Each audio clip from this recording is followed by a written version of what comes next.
Buttigieg has no transportation experience whatsoever. Nothing. Okay. Does Neera Tanden belong managing OMB?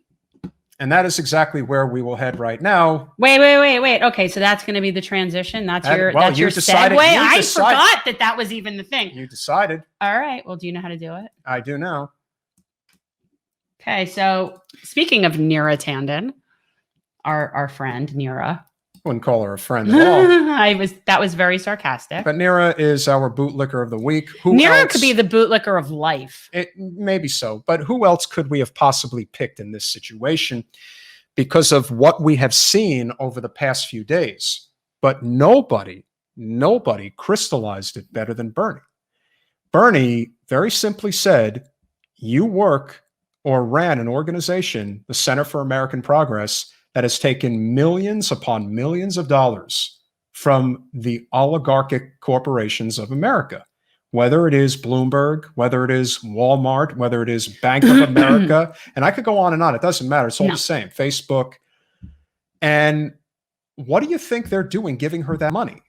An organization like Center for American Progress, a think tank in DC, like any other think tank, it could be the Cato Institute, whatever, it doesn't matter. These organizations are given money to basically be front groups for the oligarchy. That's what they're there to do. They're there to make them look good. That's why with the millions of dollars that Cap was able to get, you're able to basically lick the boots of the oligarchy by building troll farms and saying that Bernie's a misogynist and a sexist and a racist and everything in between. And all for money and power. That's all. She's a vile person. But she is a vile person. She's a vile human being. She outed a sexual abuse victim.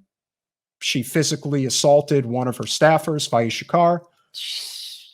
I mean, we had David Sirota on the show. If you haven't seen that podcast, highly recommend you go and check it out because he talks about it. He worked with her. And she's as bad as it gets. And, you could, and as we've said, the system that rewards behaviors like that of Neera Tanden is the problem, not Neera. But Neera is more than willing to play the part to get what she wants. And right now, she is trying to take the part and play the part of the person who will stand in Bernie's way of enacting a progressive agenda, because that is what her role will be if she is put in this position. And at the end of the day, I think she's going to get it. Because that's how corrupt DC politics is. I think everybody is getting everything in this particular cabinet. In this particular, they're rubber stamping everybody. That's just what they do because they're Mick resistance.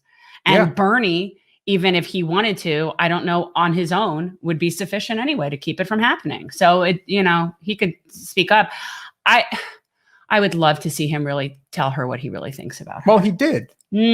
But he's trying to be as diplomatic about it as possible. Right. And in my sort of mind, he's not. And listen, I don't want to put anybody down, because there's something to be said for how well you can enunciate. Yes, John, she assaulted him.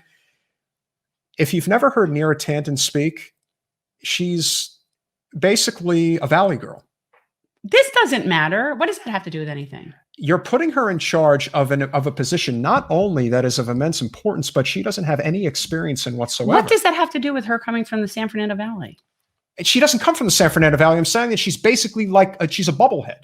Like she doesn't actually. So don't categorize people Valley girls like that. And you're not even from California. What do you care? Doesn't matter. She's just a vile person because she's a vile person. Yeah, doesn't matter. She's from the Valley. What I'm saying is Jason's that when from the Valley. What I'm saying is that when you listen to her speak, you would think that she's like the biggest ditz alive. I mean, it's just really, well, it's this, it's that. Well, I was not. And again, what I found so interesting about Neera is that when she was presented with all this information about the things that she said, the things that she did, she never apologized. No, she's not sorry. She doesn't say, I'm sorry. But you know what? Credit to her for not apologizing, because if she did, she would be full of it. That's the truth. She doesn't actually mean it. This appointment is basically Biden's homage to the Clintons. You did your job, Neera. You kneecapped Bernie twice.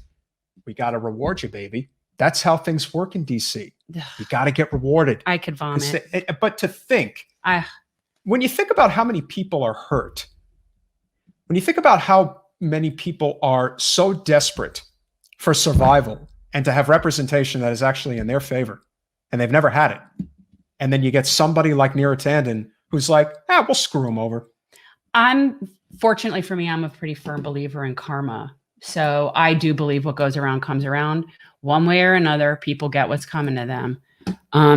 Is she going to get her comeuppance? Oh, eventually. Of course. Of course. But what does that look like? It could be a myriad of things. What her comeuppance is not necessarily what someone else's is. It's whatever makes her life suck ass. Thanks for watching.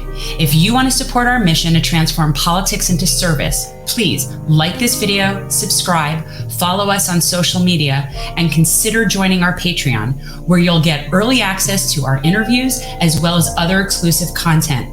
Links are in the description. Peace out.